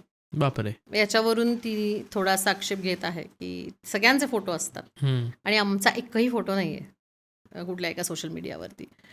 तर असे मनात धरून बसतात. त्याबद्दल मग गैरसमज, मग का नाही टाकलाय आमचा फोटो, मुद्दामच नाही टाकलाय, मग याला मी सिंगल आहे अजून दाखवायचं आहे का अनेक गोष्टी वाटू शकतात ना. एका स्त्रीला काय तिचे प्रत्येक माणसाचं मन हे असं इतकं मोकाट आहे ना म्हणजे की त्याला आपण कंट्रोलच नाही करू शकत. काय तुमच्या मनात विचार येतो, पाल चुकली की मग ते अजूनच भरकटतं. अगदीच थोडंसं जरी त्याला मग काहीतरी त्याच्या दृष्टीने काहीतरी दिसलं संपलंच मग सगळ्या गोष्टी त्याच्या. म्हणजे मग अगदी एखादी चुकून पास होणारी लेडी कोणीतरी बघितली असेल त्या फोटोमध्ये तरी तो गेला मग असं आहे. हे गैरसमज आहेत. हे तुम्ही कधी समोरासमोर बसून क्लिअर केलेलेच नसतात ना. कारण हे सगळ्यात मोठं कारण आहे. त्यामुळे सोशल मीडिया जे आहे सध्या, मोबाईलचा अतिवापर आणि ओव्हरऑल सोशल मीडिया हे खूप घातक आहे, प्रचंड घातक आहे. हे दुसरं कारण आहे. ओके. आणि आणखीन एक वाईट खरंच पण फॅक्ट आहे ती सुद्धा की एक्स्ट्रा मॅरिटल अफेअर हे एक तिसरं खूप. म्हणजे तू 3 जर महत्त्वाची कारणं म्हणालास तर ती ही 3 आहेत की ह्याचं वाढतं प्रमाण. आणि पुन्हा एकदा त्याच्या मागे सुद्धा सोशल मीडिया थोडासा आहे किंवा एक एकमेकांसाठीचा इझी ॲक्सेस आपण म्हणू शकतो की जसं पर्सनल नंबर एकमेकांचे शेअर होतात त्याच्यामध्ये किंवा तुम्ही प्रायव्हेटली मेसेजेस एकमेकांना पाठवू शकता. हे सगळं प्रमाण खूप वाढलं आहे. आणि ना मला पुन्हा एकदा असं काय समाजात चाललं आहे माहिती नाही, पण आता लिटरली काही लॉज, प्रॉपर लॉज म्हणते आम्ही, याच्या अशा जाहिराती बाहेर चालू आहेत की तासाला 500 रुपये, बिर्याणी घेतली तर 800 रुपये वगैरे अशा टाईपच्या जाहिराती तुम्ही करताय. आणि मग आत्ताची पिढी आणि या सगळ्या गोष्टी कुठे जाणार आहेत? आपली एक संस्कृती आहे, या सगळ्या गोष्टी कुठेतरी खूप वेगळ्या वळणावर चालल्या आहेत आणि सर्रास या सगळ्याच्या सोशल मीडियावर जाहिराती चालतात. आणि मी असं म्हणत नाही की पुन्हा एकदा एक्स्ट्रा मॅरिटल अफेअर चूक का बरोबर हे ठरवणारी मी कोणीही नाहीये. बरोबर, कारण खूप फॅक्टर्स इन्व्हॉल्व्ह असतात त्याच्यामध्ये. येस, अनेक फॅक्टर्स असतात. कदाचित जो एक्स्ट्रा मॅरिटल अफेअर करतोय त्या व्यक्तीशी बोलल्यानंतर कधी कधी त्याची पण बाजू बरोबर वाटू शकते आपल्याला. अगदीच वाटते. पण त्याचा नात्यावर होणारा इम्पॅक्ट हा मूळ मुद्दा आहे आपला. कारण हे काही प्रश्न असे आहेत ना की ज्याचं येस ऑर नो अशी उत्तर नाही देऊ शकत आपण, किंवा आपलं व्हाईट ऑर ब्लॅक मध्ये नाही जाऊ नाही शकत आपण आपण. करू शकत. पण मुद्दा असा आहे पुन्हा की घसरणं सोपं झालंय का आजकाल? खूपच सोपं झालेलं आहे. आणि दुसरी गोष्ट की माझं असं म्हणणं आहे की फक्त अनैतिक संबंध ह्याला नाव का दिलं गेलेलं आहे, कारण तुम्ही कुठल्या तरी एका कमिटेड अशा रिलेशनशिपमध्ये आहात आणि मग तुम्ही ही गोष्ट करताय. बरोबर. हां, तर ती थोडीशी चुकीची समाजाच्या दृष्टीने आहे, किंवा आपल्याला जे काही समाजात वागण्या बोलण्यासाठीचे काही जे अटी आणि नियम आहेत त्याच्या बाहेरच्या गोष्टी आहेत ना या सगळ्या. आणि मी परत म्हटले तसं की इझी ॲक्सेस, एकमेकांशी पर्सनली बोलणं, भेटणं खूप सोपं झालेलं आहे आजकाल. आणि थोडंसं काय म्हणतो ना की ही लोकं अशी इतकी बेफाम झाल्यासारखी वागतात मग, की त्यांना आपलं घर, संसार, आपली मुलं आहेत या कशाचंच भान राहत नाही. आणि हे खूप दुर्दैव आहे. आणि हे मी म्हटलं तसं या 3 कारणांमधलं एक आत्ता सध्याचं खूप मोठं कारण आहे. आपण याच्यावर बोलूयात थोडं, कारण ना सोशल मीडिया आजचं सत्य आहे, प्रत्येकाच्या हातात आहे. हो. तर एखादा पार्टनर आहे की जो सोशल मीडिया नाही वापरत आहे, समजा की त्याला नाही आवडत सोशल व्हायला, पण समजा त्याची उदाहरणार्थ आपण घेऊ, त्याची वाईफ आहे की ती सोशल मीडिया भरपूर वापरते, त्याच्यावर तिचे मित्र आहेत, ती शनिवार रविवार कधी कॉफीलाही जाऊ शकते एखाद्या ठिकाणी त्याच्यासोबत. पण आता अशा वेळी त्या नवऱ्याने किती मोठं मन दाखवावं? म्हणजे तुम्ही असं नाही म्हणू शकत ना की कायमच त्यांनी समजूनच घेतलं पाहिजे किंवा त्यांनी खूपच विश्वास ठेवला पाहिजे. अशा वेळी त्या पुरुषाच्या मनात किंवा त्या स्त्रीच्या मनात व्हायचा वर्षा हे होत असेल, तर आता नातं तर तुम्हाला सस्टेन करायचं आहे, तर अशा वेळी त्या नवरा बायकोंनी कसा एकमेकांमध्ये दृढ विश्वास होईल यासाठी काय प्रॅक्टिसेस केल्या पाहिजे? एक कसं आहे माहिती आहे तुला, विश्वास हा जो आपण म्हणतो की नाही, ही एक खूप अशी थिन लाईन आहे. सो तुम्ही क्रॉस केलीत की तुम्ही गेलात, मग तुम्ही विश्वासघात केलात, पलीकडे गेलात की तुम्ही विश्वासघात केला. सो प्रत्येकाने आपली ती बाउंड्री जी आहे ना ती ठरवून घ्यायची आहे की ती काय आहे. आणि याच्यासाठी सगळ्यात महत्त्वाचं काय तर पुन्हा एकदा की तुमच्या दोघांमध्ये असणारा मोकळा संवाद, ओके, ज्याला आम्ही हेल्दी टॉक म्हणतो, की खरंच तो संवाद असा असला पाहिजे की ज्यामध्ये तुम्ही या सगळ्या गोष्टी तुम्हाला जिथे तुमच्या पार्टनरपासून काहीतरी लपवावं वाटतं तिथेच समजावं की तुम्ही काहीतरी चुकीचं करताय. पण जेव्हा तुम्हाला बिनधास्तपणाने सांगता येतंय की हो येस मी आज एका माझ्या मित्राबरोबर कॉफी प्यायला चालली आहे, याचा अर्थच तुमच्या मनात काही नाही, त्याच्या मनात काही नाही आहे, असं पण आहे ना. पण त्यामुळे ती थिन लाईन खूप सांभाळावी लागते प्रत्येकालाच. आणि आजकाल ती सांभाळली जात नाही. आणि अजून एक संशय हे त्यातलं एक मोठं एक्झॅक्टली, म्हणजे तेच म्हणायचं होतं मला. ऍक्च्युली हा टॉपिक नेव्हर एंडिंग आहे, याच्यामध्ये खूप हो, परम्युटेशन्स, खूप आहेत, कॉम्बिनेशन्स, खूप खूप आहेत. फॅक्टर्स, प्रत्येकाची एक वेगळी बाजू हे पण इन्व्हॉल्व्ह आहे. पण समजा एखादा पार्टनर नाही फसवत आहे, तो प्रचंड विश्वास समोरच्या पार्टनरवर ठेवतोय, पण समोरच्याची वृत्तीच संशयी असेल, तर दुसऱ्याने तर किती बदलावं त्याच्यासाठी? नाही, बदलणं खूप अवघड असतं. हां. म्हणूनच मी ना संशयाला एक वेगळं नाव दिलंय. आम्ही त्याला वाळवी म्हणतो. लिटरली वाळवीच्या त्या आळीसारखं, Correct जे आहे. जोपर्यंत तुमच्या घरातलं अख्खं घर पोखरत नाही तोवर ते शांत होत नाही. किंवा कारण शंका आणि संशय ही भावनाच अशी आहे की एकदा चुकली की ती मग चेन बनत जाते मग पुढे. तुला अरे मग त्याला काही कारण कुठलंच लागत नाही. म्हणजे फक्त माझ्या पार्टनरनी डावीकडे बघितलं हे कारण सुद्धा संशयाचं ठरू शकतं. इथपर्यंत आहे त्या गोष्टी. म्हणजे लोकांना हसू येईल पण ही फॅक्ट आहे. इथपर्यंत लोक संशय घेतात. म्हणजे माझ्याकडे एक कपल मध्यंतरी आलं होतं, तर तो नवरा बाईकवर तो आरशातून कंटिन्युअस तिच्याकडे बघायचा, मागे बसली की ती कोणाकडे बघतीये. ती डाव्या दिशेला बघत असेल तर तो लगेच डावीकडे बघायचा की कोणाकडे बघतीये. हे तो आरशातून गाडी चालवणं सोडून फक्त एवढं बघायचा. हे त्या बाईनी मला सांगितलं होतं. आणि असं काही नव्हतं खरंच म्हणजे, पण फक्त आणि फक्त संशय एवढं एकच त्याच्या डोक्यात होतं. मग इतकं तुम्ही कंट्रोल करणं किंवा इतका या लेवलपर्यंत संशय की तुझ्या मागे बाईकवरती तुझी बायको बसलेली आहे आणि तिने फक्त डावीकडे बघणं आणि उजवीकडे बघितल्यावरती तू आजूबाजूला बघणं, हे थोडं अति होतं. हे समोरच्याला खूप त्रासदायक होतं. आणि म्हणजे ती खूप वैतागली होती या सगळ्या गोष्टींनी, की सगळ्याच गोष्टींवरून माझा नवरा संशय घेतो आणि त्रास देतो मला. वारंवार आमचे या दोघांवरून वाद होतात. तर मी अजून म्हणजे किती मी प्रूव्ह करू ना, कारण मी काही करतच नाही, मला प्रूव्ह करण्याची खरं तर काही गरजच नाही आहे. पण तरीसुद्धा मी सांगून थकली आता, की नाही मी असं सहज बघत होते. आपण बाईकवर जाता किती सहज इकडे तिकडे बघतो. कोण शंका असणार आहे शंका तिथे? आहे. पण शंका आहे. त्यावरून तो माणूस तिच्याशी वाद घालत होता. पण सुदैवाने ती केस थोडीशी सॉल्व्ह झाली आणि आता थोडंसं ते प्रमाण कारण तिथे ना थोडीशी ते जे आलेले जे गृहस्थ होते तर त्यांना थोडीशी ट्रीटमेंटची गरज होती, म्हणजे की थोडा तो राग कमी करणं. हम्म. तर या सगळ्यासाठीच पण त्यांनी थोड्या थेरपी वगैरे घेतल्यावरती मात्र अगदी इतक्या टोकाला त्यांच्या गोष्टी नाही गेल्या. पण त्याचं एक चांगली गोष्ट अशी आहे की ॲटलिस्ट त्या दोघांना एका पॉईंटला हे समजलं की आपल्याला इथे आता काहीतरी हे दुरुस्त करण्याची वेळ आलेली आहे आता आपलं नातं. जे अजून बिघडण्याच्या आधीच आपल्याला दुरुस्त करायचं आहे या पॉईंटला त्यांना कळलं आणि त्यांनी सेशन्स घेतली होती त्यावेळेला आणि Okay. आता एकत्र आहेत छान दोघं. अगदी पुन्हा एक प्रॅक्टिकल याचा प्रश्न आहे माझा की नात्यात संवाद हवा हे खूप घिसपिटं आणि काय म्हणतो हो, चावून वाक्य. चोथा हो. आणि अगदी झालेलं एकदम वाक्य. बोथट झालेलं वाक्य हो आहे. खरंय. आता संवाद असायला हवा, ज्यांच्यात संवाद आहे त्यांच्यामध्ये हे पुढचे टेन्शन्स येतच नाही. हो पण जे ऑलरेडी या टेन्शन्समधनं चाललेले आहेत, ऑलरेडी भांडणं सुरू आहेत, वादावाद्या सुरू आहेत, शंका आहे, एक्स्ट्रा मरायटलची पण काहीतरी हो. थोडीफार पॉसिबिलिटी वाटते, अशा वेळी संवाद सुरू करणं शक्य असतं का नात्यात? थोडं अवघड असतं खरंच, सोपं नाहीये हे तू म्हणतोस ते अगदी बरोबर आहे. पण ना संवाद आपण म्हणतो पुन्हा एकदा की संवाद हा अरे असा कधीच बसवून आता चला Exactly, दोघांनी correct. समोरासमोर बसायचं आणि आता बोलायचंय असं म्हणलंस ना तर आपण दोघांनी पण आत्ता ठरवून आपल्यामध्ये काहीतरी एक कॉमन विषय असल्याशिवाय आपण दोघं बोलू शकणार नाहीये. आपण इथे तासभर बसलो तरी आपल्यात संवाद काय एक शब्दही आपण एकमेकांशी म्हणजे ती बोलणार नाही. नित्यनूतन सवय आहे. हां. पण तुमच्यामध्ये काहीतरी इंटरेस्टिंग टॉपिक हवा, भांडायला सुद्धा काहीतरी एक कॉमन धागा हवा, मग त्यावरून तुम्ही संवाद साधू शकता.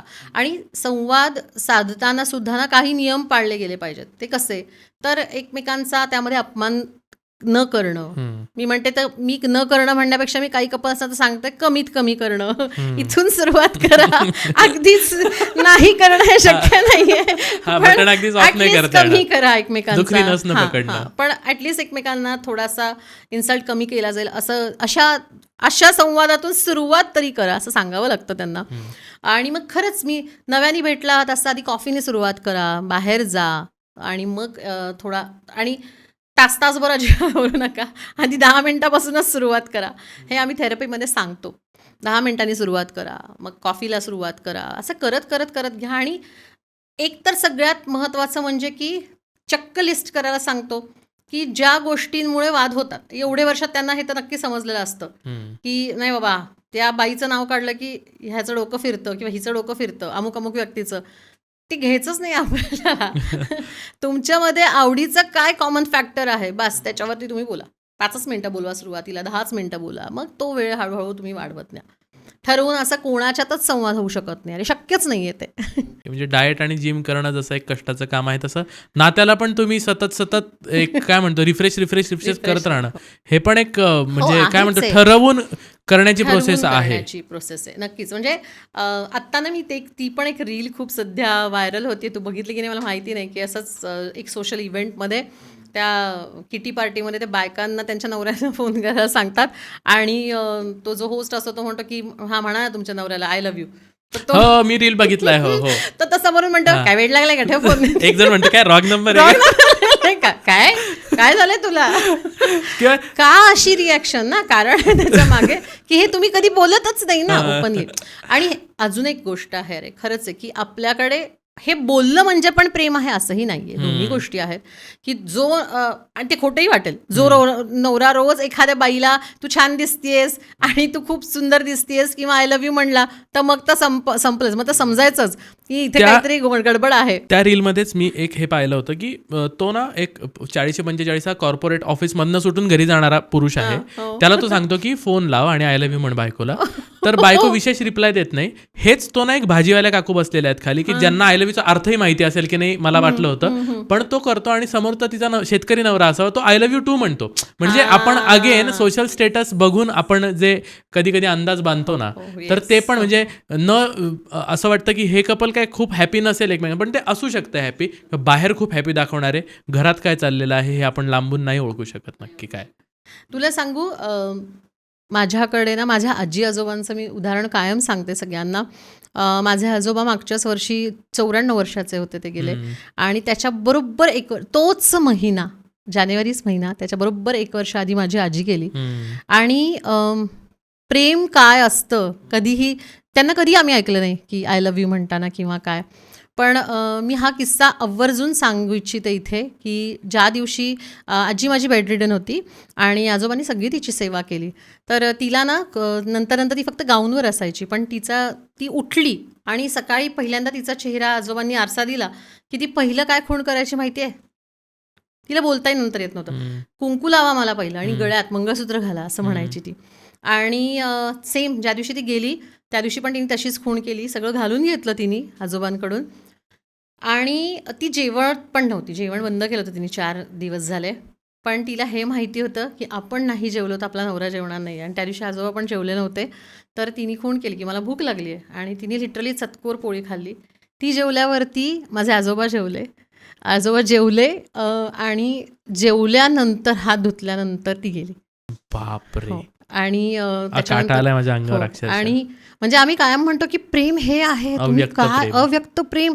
तिला हे माहिती आपल्या नवऱ्याचं. आणि किती वर्षाचा? ती 16 वर्षांची होती फक्त. म्हणजे तेव्हाचं लग्न तिचं झालेलं आणि तेव्हापासूनचा त्यांचा तो सहवास आणि ते वैकुंठापर्यंत गेले. तर सगळे त्यांना म्हणतो की तुम्ही नका येऊ, घरी थांबा कोणाबरोबर. ते म्हणले नाही, ती मला सोडून आजपर्यंत कधी तिच्या माहेरी पण राहिलेली नाही आहे. त्यामुळे तिच्या या प्रवासात मी तिच्याबरोबर येणार म्हणे शेवटपर्यंत. आणि तिला हे माहिती होतं की आपण म्हणतो तसं की आपल्याला माहिती असतं आपला आज जीव जाणार आहे किंवा काय, आपला मृत्यू आपल्याला आधीच माहिती होतो. तसं तिला जेव्हा कळलं तेव्हा तिला हे माहिती होतं की आपला नवरा आज दिवसभर उपाशी राहील, म्हणून तिने त्यांना खायला लावलं आधी आणि मग तिने प्राण सोडला. आणि लिटरली अर्धा तासात हे सगळं. पूर्वीच्या तर मी खूप केसेस ऐकतो अशा की एक कंपॅनियन गेला की पुढच्या 1-1.5 वर्षामध्ये पुढचा व्यक्ती जातोच आहे. म्हणजे माझी आजी पण माझ्या आजोबांच्या एक सव्वा वर्षात गेली. म्हणजे ते हाय खाणं म्हणतो ना आपण, बाकी सगळं व्यवस्थित आहे पण ती एवढी सोबत. आणि मी एक कोर्ट मध्यंतरी कुठेतरी वाचली की पूर्वी ना विवाह करणे हे विवाहित राहण्याची गॅरंटी होती. खरंय. आता विवाह जरी केला तरी तुम्ही विवाहितच राहाल आयुष्यात अशी काही गॅरंटी राहिलेली नाहीये. हसण्यावारी घेतोय आपण, पण खूप सिरियस मुद्दे आहेत. आता तुम्ही पण काही काही सांगितले. मी तेच म्हटलं ना की या गोष्टी घेण्यासारख्या आहेत, या शिकण्यासारख्या आहेत. म्हणजे मी म्हटलं ना की काय म्हणजे त्यांनी जवळजवळ 70 वर्षांचा त्यांचा संसार होता. म्हणजे पतवंड बघितली, म्हणजे माझ्या मुलींपर्यंत म्हणजे पतवंड बघितली त्यांनी त्यांची. सो काय म्हणायचं या नात्याला आपण. म्हणजे आणि अजून एक काही छोट्या गोष्टी घेण्यासारख्या कशा असतात ना त्यांच्याकडून. माझ्या आजोबांनी कधीही आमच्या आजीला इकडे ये किंवा नावानी हाक नाही, सौभाग्यवती असंच तिला म्हणायचे. छोटीशी गोष्ट म्हटलं तर, पण त्यात सगळं आलं ना. एक तिचा आदर करणं आलं, तिला एक सन्मान देणं आलं. आणि तिला किती छान वाटत असेल ना ती हाक ऐकल्यावर. पण कायम ते तिला सौभाग्यवती म्हणायचे, कायम.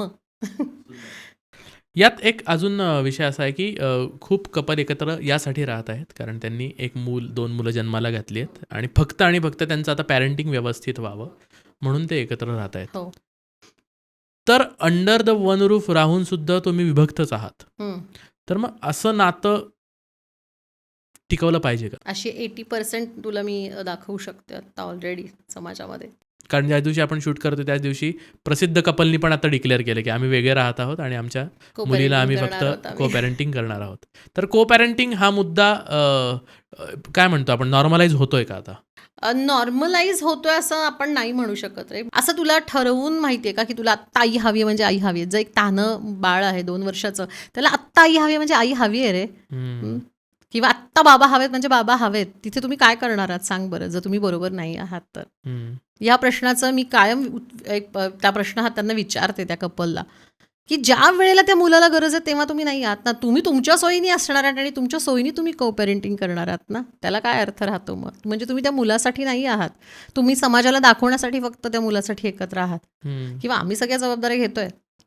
मला असं कोणाला वैयक्तिक नावं नाही ठेवायची या सगळ्यामध्ये, पण या कन्सेप्टला तसा काही फारसं बेसच नाही आहे माझ्या दृष्टीने. कारण तुम्ही त्या मुलाला छोट्याशा गृहीत धरताय, हे असं कधीच होत नाही. मुलाला असं सांग बरं मला तू की असं ठरवून ते आईला जाऊन मिठी मारतं का? नाही. त्याच्या मनात आलं की ते जातं, ते खेळत असतं तरी सुद्धा ते येतं आणि आईला बिलगतं. हम्म. मोठी झालेली मुलं, अजून माझ्या मुली मोठ्या आहेत आता, 20-22 वर्षाच्या, 25 वर्षाच्या आहेत, तरी सुद्धा त्यांना मनात आलं की त्यांना आई दिसली की ते मिठी मारू शकतात ना. हम्म. त्यांना असं वडील समोर दिसले की ते मिठी मारतात, काहीतरी बोलू शकतात. हम्म. त्यांना एक माहिती आहे की आपल्यासाठी आई वडील 24 तास अवेलेबल आहेत. हम्म. हे त्यांना खूप सुरक्षिततेची भावना देतात. सगळ्यात महत्त्वाचं हे आहे. जिथे त्यांच्या मनात जर हीच भावना आली की माझ्यासाठी नाही आहेत आई बाबा, आई माझी 2 तासच येते, म्हणजे आई तिच्या सोयीनी येते, बाबा 4 तासच येणार आहेत आणि मला बागेत घेऊन जाणार आहेत, बाबा त्याच्या सोयीनी येणार आहेत सगळं बघून ना, असं नाही आहे ना. उद्या ते मूल आजारी पडलं, ते माझी धाकटी मुलगी तर मला सोडायचीच नाही. म्हणजे आम्ही असे आळीपाळीनेच जेवायला जायचो, लिटरली, की ती धरून ठेवायची, नाही तू बसच इथे, जायचंच नाही, काहीच नाही करायचंस तू. मी त्या दिवशी काहीच नाही करायचं मग.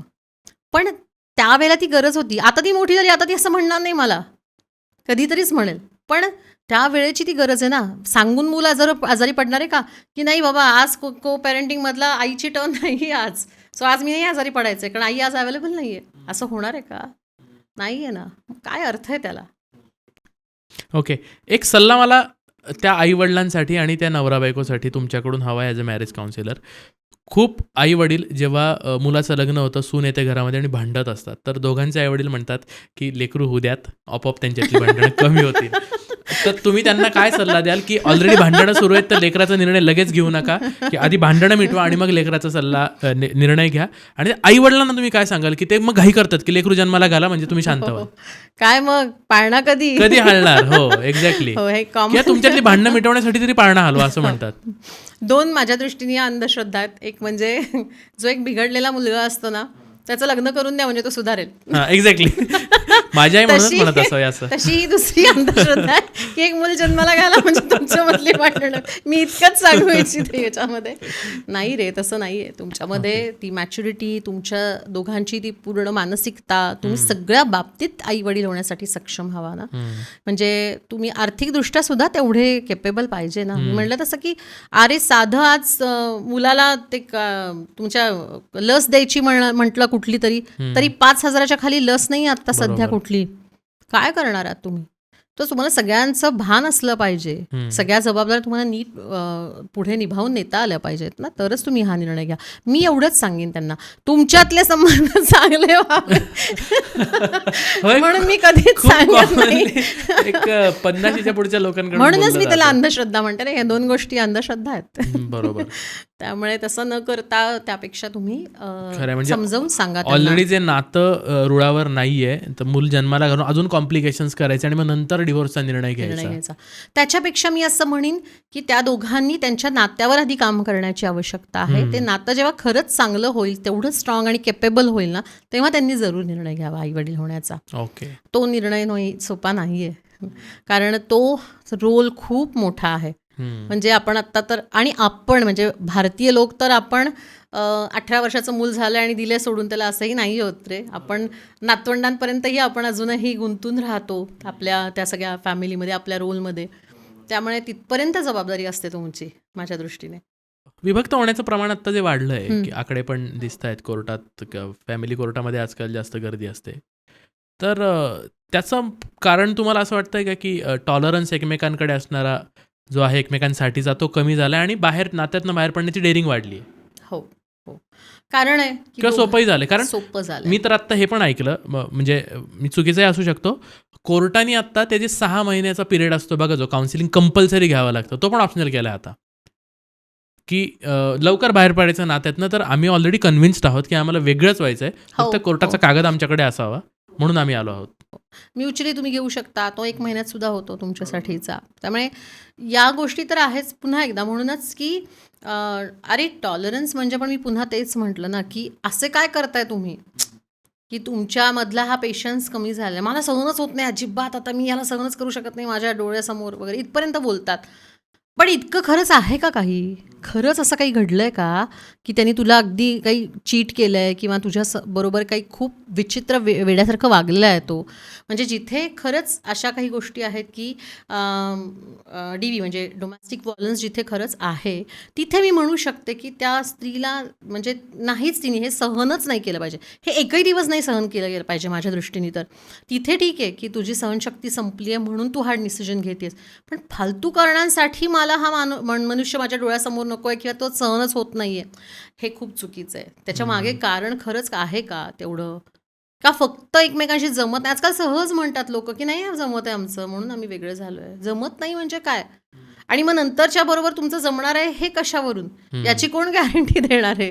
हे पण त्यांना खात्री नसते पण ही की माझं दुसऱ्याबरोबर पण जमेल म्हणून. नाही जमत. काही वेळेला असं पण होतं त्यांना, की आधीचा बरं होतं आपलं. असं सुद्धा होतं त्यांच्या बाबतीत. ओके. खूपदा असं होतं, की सिंगल असतात, मूलबाळ कोणी नसतं आणि म्युच्युअली डिवोर्स घेतात आणि वेगळे होतात. दुसरं लग्न करतात. माझ्याकडे आत्ता एक केस आहे तशी. एक लेडी फक्त त्या एकट्याच येतात. पण त्यांचा नवरा यायलाच तयार नाही आहे. जो दुसरा नवरा आहे तो. आणि त्या पण असंच म्हणतात, की मला आगीतून उठून फोपाट्यात गेल्यासारखं होतंय. बापरे! त्याच्यापेक्षा माझा आधीचा नवरा बरा होता. शिट. सो विचारपूर्वक तुम्ही कोणीही तुमचा पार्टनर निवडताना आपण म्हणतो ना, की सगळ्या गोष्टी बघणं खूप आवश्यक आहे. आणि स्वतःही तसं असलं पाहिजे ना.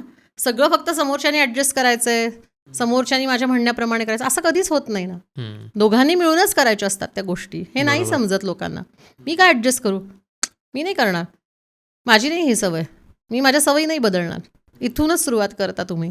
ओके. म्हणूनच आपल्याकडे जे आधी लग्नाचं मुलींचं जे वय पण होतं ना इतकं लहान, त्याला कारण आहे रे, की मुली तेव्हा इतक्या कोवळ्या वयाच्या असायच्या, की त्या सहज त्या नवीन घरी रुळून जायच्या.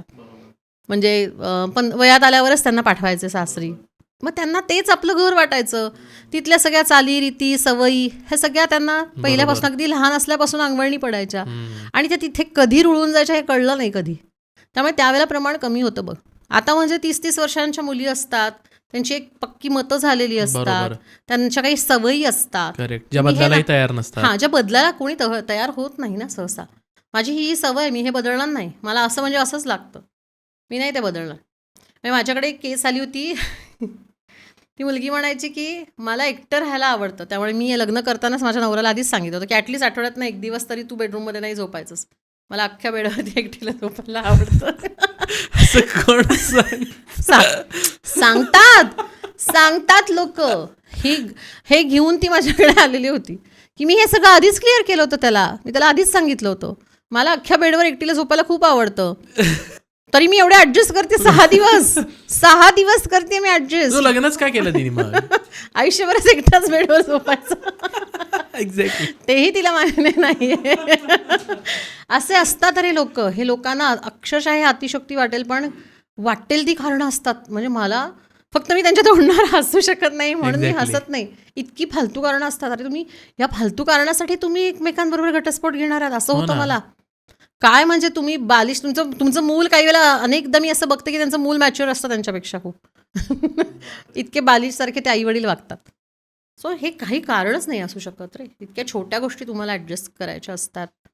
नाही तयार होत पण मुली. नात्यातला संवाद हा नित्यनूतन गोष्ट आहे. तुम्हाला तो रोज शेप करावा लागतो. म्हणजे नात्यावर रोज काम करावं लागतं, तेव्हा ते नातं छान राहतं.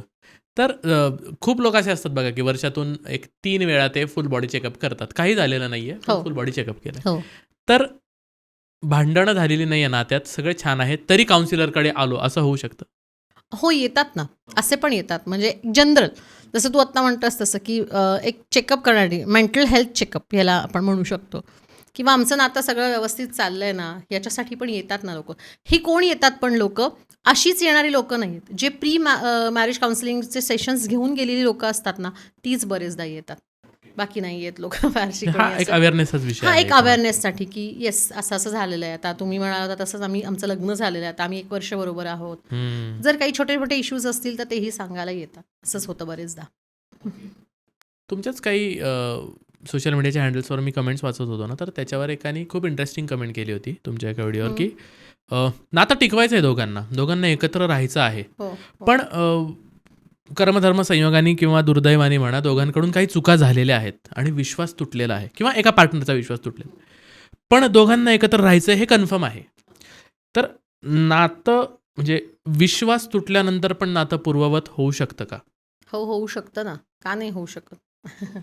सगळं बिघडलेलं या दुनियेत जर दुरुस्त होऊ शकतं, तर हे बिघडलेलं नातं का नाही दुरुस्त होऊ शकत? अर्थातच याला वेळ खूप लागणार आहे.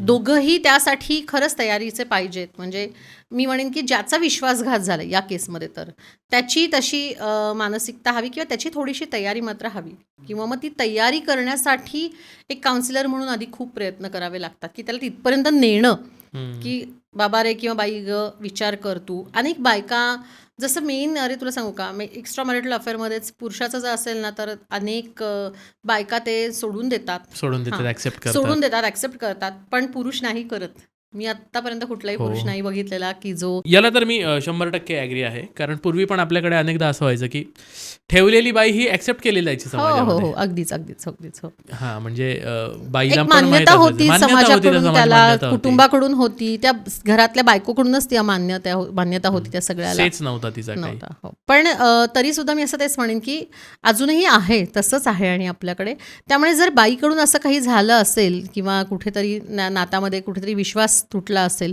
तर एक चान्स दोघांनी द्यायला हवा एकमेकांना. आणि मी म्हणलं तसं की त्याच्यासाठी हे असं एका दिवसात नाहीच होणार आहे रे पुन्हा ते नातं पहिल्यासारखं. थोडंसं आपण म्हणतो ना त्याला शेवटी कुठेतरी तुम्हाला ठिगळं ही लावावीच लागतात पॅचअप करण्यासाठी. तो डाग दिसणारच आहे. तो कधीतरी थोडासा काय म्हणतो ना आपण डोकं वर काढणार आहे, थोडासा दिसेल, कधीतरी त्याच्यातनं परत खपली काढल्यासारखं आपण जे म्हणतो तसं होऊ शकतं. या सगळ्याची तयारी दोघांनी ठेवायची पण. कारण विशेष करून काय होतं माहिती का सगळं चांगलं असतं तोवर चांगलं असतं अशा कपल्समध्ये. भांडणं झाली की तोच मुद्दा पुन्हा उकरून काढला जातो आणि आपण म्हणतो ना की त्या जखमेवरच पुन्हा मीठ चोळल्यासारखं त्या व्यक्तीला वाटू शकतं. म्हणजे याचं थोडंसं भान ठेवायला लागतं आणि हे कायमस्वरूपी भान ठेवायला लागतं त्या व्यक्तीला. असं सगळ्याची तयारी असेल ना तर मात्र तुम्ही पुन्हा दोघं जण एकत्र येऊ शकता. पण हे फार रेअर केसमध्ये होतं. म्हणजे ह्याच्यावरती काउन्सिलर्सनापेक्षा सुद्धा त्या दोघांना स्वतःला पण खूप मेहनत घ्यावी लागते. बरोबर. पूर्ण विचार दोघांनाही बदलावे लागतात. म्हणजे मोठं मन ज्याचा विश्वासघात झालाय त्याला दाखवावं लागतं, पण जास्त ॲक्शन म्हणजे काय म्हणतो एक पॉझिटिव्ह ॲक्शन ज्यांनी विश्वासघात केलाय त्याला घ्यायला लागेल असेल. नक्कीच त्याचा थोडासा पार्ट जास्ती असतो. उलट आहे म्हणजे की प्रत्येक वेळेला त्याला स्वतःला प्रूव्ह करावं लागतं आणि की हे परत माझ्याकडून होणार नाही असं. आणि मी असं म्हणते की आपल्याला कोणाला असं प्रूव्ह करावं नाही लागलं पाहिजे. जे सगळं छान फ्लोमध्ये आपण जसे वागतो जसे आहोत आपण मोकळं एक वागणं असतं आपलं तसंच असावं. प्रत्येक वेळेला मी अशी आहे किंवा मी असा आहे हे दाखवण्याची गरज नाही लागली पाहिजे. थोडंसं मग ते खोटेपणाकडे वाटू शकतं काही वेळेला लोकांना. पण नक्कीच प्रयत्न एक सगळ्यांनी हा करायला हरकत नाही आहे की काही दिवस म्हणा काही वर्षभर एकत्र अशा केसमध्ये पण राहून बघायचं. काही वेळेला जुळूनही जातात गोष्टी विसरून जातात कारण सगळ्यावर काळ हे एक पण औषध असतं तसं. ते काळ निघून गेल्यानंतर थोडंसं त्याची तीव्रता कमी होते. ओके. पण थोडंसं अवघड असतं हे. तुमच्याकडे प्रश्न घेऊन येणाऱ्यांपैकी कोणी हा प्रश्न विचारला असेल की माहिती नाही, पण ना आत्ता खूप जणांचं लग्न न करण्याचं कारण हे पण आहे मॅडम की ना खूप इझिली अवेलेबल रिलेशनशिप्स आहेत वेगळ्या वेगळ्या मुलींसोबतच्या. म्हणजे आज एक उद्या दुसरी परवा तिसरी काही काळ राहिलो किंवा याला कुठेतरी बंधन येईल किंवा मोर ओव्हर त्यांना एक अशी पण भीती अनेक तरुण मुलांना किंवा मुलींना ना की हे बंधन तर येईलच प्लस पार्टनरमधला इंटरेस्ट जर संपून गेला कारण त्यांना सवय काय 3-3, 4-4 महिन्याच्या रिलेशनशिपची इंटरेस्ट संपून गेला तर मी हे नातं निभावू शकेन की नाही त्याची आधीच भीती आहे. हो असतं. पण ती रास्त पण वाटते मला कधी कधी की समजा 4 महिन्यात माझा हिच्यातला इंटरेस्ट संपला हिच्या बॉडीतला इंटरेस्ट संपला आणि ही व्यक्ती म्हणून मला आता नावडेनाशी झाली तर आता मला दुसरा ऑप्शन नाही कारण माझं लग्न झालंय त्या व्यक्तीसोबत. तर हे जर पुढे जाऊन होईल असं मला आत्ताच वाटतंय तर मी काच पडू ना त्या नात्यामध्ये. हो असे अनेक विचार करणारे असतात पण असा विचार फक्त करून लग्न न करण्याचा निर्णय घेणारे फार कमी लोक आहेत. अरे बरं परत ते चूक करतात. ओके. की ते लग्न करतात आणि 2 आयुष्य थोडक्यात म्हणजे खराब करतात. 3 आयुष्य मी तर असं म्हणेन स्वतःचं जिच्याबरोबर पुढे अफेअर करतील त्या व्यक्तीचं आणि बायकोची. पण अशांचं लग्न झालं ते समजा आता तर त्यांना काय टिप द्याल तुम्ही की आता कसं टिकवशील भाऊ तू आता तुला टिकवायचंच आहे तर या गोष्टी बंद कर म्हणून. नाही, हे टिकवण्यासाठी त्यांनी स्वतःवरती खरंच खूप कंट्रोल ठेवण्याची आवश्यकता आहे. कारण लग्नाच्या आधीपर्यंतच्या गोष्टी वेगळ्या असतात. आता तर कोणीच असं सिंगल राहिलं नाही, की आपण म्हणतो ना, की पूर्णपणे व्हर्जिन पण कोणी राहिलेलं नाही खरं म्हणायचं तर आता. यू कॅन जनरलाइज ना मॅम.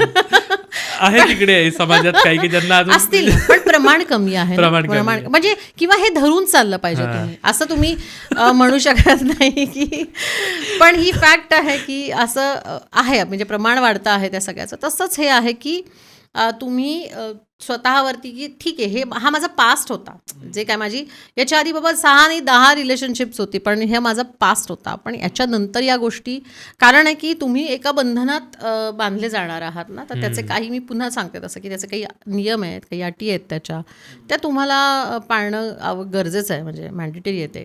सो ते तुम्हाला भान असलंच पाहिजे. विवेक जागृत पाहिजे तेवढा. नक्कीच, नक्कीच. आणि होतात अनेक लोक त्यातूनही फार कमी लोक असे असतात की मग ते टिकवू पुढे शकत नाही. टिकवू शकत नाही किंवा परत त्याच गोष्टींची सुरुवात होते त्यांच्याकडून. असं फार कमी केसेसमध्ये होतं. बरेचदा तर लोक आणि सुदैवाने असंही होतं बरेचदा की त्यांना खरंच चांगला असा पार्टनर मिळतो की त्याच्यात ते रमून जातात. एक्झॅक्टली. किंवा थोडं असंही असतं अरे की ती एक ती स्टेज असते, तेवढी मॅच्युरिटी तेव्हा नसते, लहान वय असतं. 22-25 वयात काय ती वेगळीच तो हे असतो की माझ्या एवढ्या गर्लफ्रेंड्स होऊन गेल्या आणि अशा गोष्टी. पण जेव्हा खरंच कुठेतरी कमिटेड असतात ना, तेव्हा सिरियस असतात, तेव्हा नाही होत गोष्टी या बऱ्याचशा, त्याचं प्रमाण आपोआपच कमी होतं. ओके, शेवटाकडे येणार आहे मी.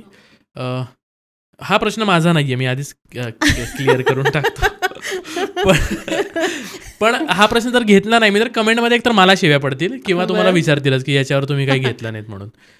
स्ट्रॉंग इंडिपेंडंट वुमन यांचं प्रमाण वाढल्यापासून डिवोर्सचं प्रमाण वाढतंय असं एक जनरल स्टेटमेंट केलं जातं. तर what is your take as a marriage counsellor on this? आता याच्यात मी काहीच बोलणार नाही कारण मला शिव्या खायच्या नाही. आता हे उत्तर तुला मी एक मॅरेज काउन्सिलर म्हणून द्यायचं आहे, सगळ्याच अर्थाने द्या. तुमचा अनुभव त्या क्षेत्रातला पण आणि एक बायको म्हणून मी एक पण, बायको म्हणून अविवाहित द्यायचं स्त्री म्हणून पण सगळंच द्या. काय एक इंडिपेंडंट वुमन म्हणून द्यायचं आहे ते तू हां, सांग, तसं मी हां, उत्तर ते देते. त्या अँगलनी जास्त द्या तुम्ही. ओके, बरं.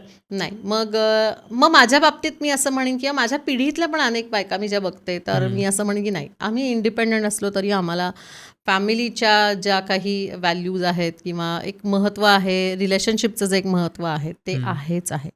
म्हणजे आम्ही कितीही कमावणाऱ्या झालो, इंडिपेंडंट झालो, तरी अजूनही मी माझ्या नवऱ्याला विचारल्याशिवाय 5 रुपये सुद्धा खर्च करत नाही. मग तोही हसून मला कधी म्हणतो हा, मग की यातलं इंडिपेंडंट गेलं. स्ट्रॉंग वुमन म्हणू शकतो तुम्हाला, पण इंडिपेंडंट वुमन नाही म्हणता येणार. स्ट्रॉंग इंडिपेंडंट वुमन म्हणायचा माझा उद्देश माझा म्हणजे ज्यांना हा प्रश्न पडलाय त्यांचा, की स्ट्रॉंग आहे, स्वतः कमवती आहे, स्वतःचा निर्णय स्वातंत्र्य पण स्वतःकडेच आहे, पार्टनरचा एखाद्या गोष्टीला विरोध आहे तरी ती तिचंच घोडं पुढे दामटवत तिला पाहिजे तेच करते आहे. हो, अशा पण स्त्रिया खरंच आहेत, पण नाही असं मी म्हणणार नाही. अनेक स्त्रिया आहेत, कारण त्यांना माहिती आहे की ठीक आहे, जरी याचे काहीही त्याचे परिणाम असतील, दुष्परिणाम असतील अगदी एखाद्या डिसिजनचे, तरी मी खरंच तेवढी केपेबल आहे किंवा माझ्यात ती क्षमता आहे किंवा मी तेवढी स्ट्रॉंग पण आहे की ते सगळं निभावून नेऊ शकेन. अशा अनेक स्त्रिया आहेत खरंच, पण मी त्यातली नाही आहे असं मी म्हणेन. पुन्हा एकदा, कारण त्याच्या मागे सुद्धा परत तुमचं अपब्रिंगिंग कसं झालेलं आहे किंवा तुमचे इतर अनुभव कसे आहेत, तुमचे संसारातले तुमच्या पार्टनरच्या बाबतीतले तुमचे अनुभव कसे आहेत, या सगळ्या गोष्टी त्याच्या बरोबरीने असतात. फक्त हा एकच मुद्दा घेऊन म्हणशील की येस, प्रत्येक स्ट्रॉंग इंडिपेंडंट वुमन ही ह्या गोष्टी करू शकणारी असते किंवा असं आपण तिच्यावरती एक शिक्का नाही मारू शकत, म्हणजे किंवा मी तरी मग त्याला अपवाद आहे असं म्हणेन. जनरलाइज तर करताच येणार नाही. नाही करता येणार, पण आहेत, अनेक आहेत. त्यातलं एक कारण असं झालेलं आहे की किंवा बायका हा आजकाल ना घटस्फोटाचा निर्णय पण खूप पटकन म्हणूनच घेत आहेत. अरे कदाचित की ठीक आहे ना, मी काय अवलंबून नाही माझ्या नवऱ्यावरती आर्थिकदृष्ट्या, तो माझ्यासाठी हा निर्णय घेणं खूप सोपं आहे, मी काय होते वेगळी, कशाला डोक्याला त्रास हवाय, नाही पटत आहे आमचं, आम्ही वेगळे होऊ शकतो. किंवा अगदी माझ्या मुलीला घेऊन मी बाहेर पडले तरी सुद्धा मी तिचं पण पूर्ण सांभाळ करू शकते, मला नाही गरज त्यासाठी. पण पुन्हा एकदा बाकीच्या सगळ्या गोष्टी आहेत ना त्याच्या बरोबरीने. फक्त तू एकटी मुलाला घेऊन तुझ्या अपत्याला घेऊन बाहेर पडणं किंवा तू एकटीही बाहेर पडणं, तरी सुद्धा तुला कोणीतरी लागणारच आहे नंतर फ्युचरमध्ये.